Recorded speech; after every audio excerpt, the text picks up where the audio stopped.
दोस्तों अस्सलाम वालेकुम। क्या आपने ये आवाज़ सुनी? जी हाँ, ये झींगर की आवाज़ थी।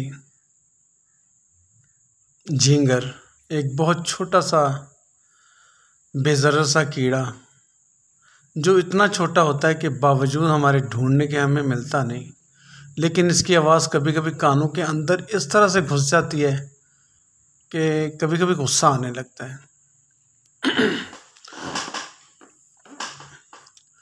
एक जंगल के जानवरों ने शिकायत की कि हम सारे दिन की सरगर्मियों में शिकार से और दौड़ भाग से थक चुके होते हैं और रात को हम सुकून से सोना चाहते हैं, लेकिन ये कमबख्त झींगर जो सारा दिन छुपा रहता है, ये रात को अपना राग अलापना शुरू कर देता है। और इसकी इतनी बड़ी विस्परिंग से, यानी कि इसकी इस आवाज़ से, ये जो आवाज़ अभी आपने सुनी, इस आवाज़ से हमारी नींद हराम होती है। लिहाजा इससे हमें निजात दिलाई जाए। जानवरों का ये केस मंजूर हुआ, शेर की अदालत लगी, सारे जानवर अपनी अपनी बोलियां बोल के खामोश थे और झींगर को तलब किया गया और झींगर से कहा गया कि अपनी सफाई में कुछ कहो। झींगर के पास अपनी सफाई में कहने के लिए भी कुछ नहीं था, यही आवाज़ थी। उसने फरियाद की, उसने कहा कि ये मेरी फितरत है, मैं रात को अपनी ज़ुबान में ये गाना सुनाता हूँ, गाता हूँ, राग अलापता हूँ। लेकिन शेर की एक ना सुनी गई। बंदर और लोमड़ी ने तो बतौर ख़ास जल्ती पर तेल डाला और शेर ने हुक्म दिया कि तुम जंगल से निकल जाओ। झींगर ने हर तरफ एक एक जानवर की तरफ देखा, लेकिन किसी की आंखों में रहम नहीं था और बिल आखिर झींगर जंगल से निकल कर दरिया पार करके दूसरी जगह चला गया। सारा दिन गुजर गया, अदालत ख़त्म हो गई।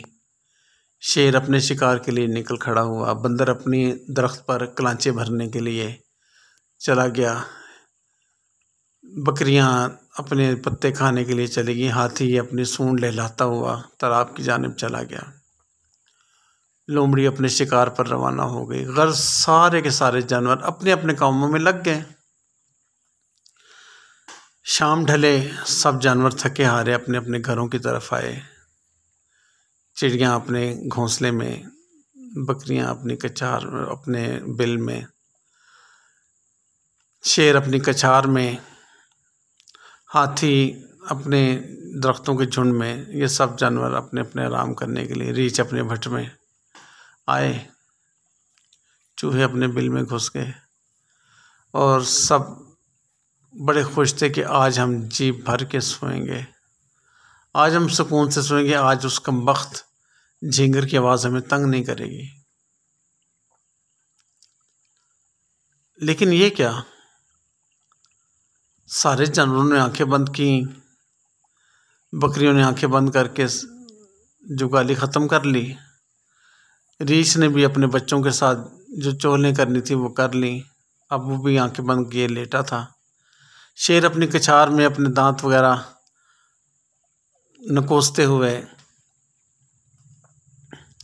दिन के शिकार के मज़े ले रहा था और वो भी गर्दन एक तरफ डाल के लेट गया। शेर ने भी सोने की कोशिश करने लगी, उसके दोनों बच्चे भी खेलते खेलते वहीं पे सर रख के लेट गए। गर्ज जितने जानवर भी थे सब के लिए सब लेट गए, लेकिन किसी की आंखों में नींद का दूर दूर तक पता तक नहीं था। किसी को नींद नहीं आ रही थी। कुछ ऐसा लग रहा था कि वो सोना चाहते हैं लेकिन सो नहीं पा रहे थे। आपने भी देखा होगा कि कई दफ़ा ऐसा होता है कि आप थके हारे होते हैं लेकिन सोना चाहते हैं, लेकिन सो नहीं पाते। नींद आपकी आंखों में होती है लेकिन आप सो नहीं पाते। यही कुछ कैफियत उन सब जानवरों की थी। और वो सारे जानवर कुछ देर में इतने बेचैन हुए कि सब के सब शेर की कचार के पास पहुंच गए और फरियाद की कि बादशाह सलामत, हमें नींद नहीं आ रही। शेर पहले से खुद आवाज़ार बैठा था, उसने भी एक ज़ोर से धाड़ मारी और कहा कि जाओ दफ़ा हो जाओ, बिलाखिर उल्लू जो कि बड़ी देर से खामोश था, उल्लू ने ये कहा कि तुम लोगों ने झींगर को जंगल से निकाल के अच्छा नहीं किया। झींगर की आवाज़ रात में वो समा पैदा करती थी कि आप लोगों को नींद आती थी।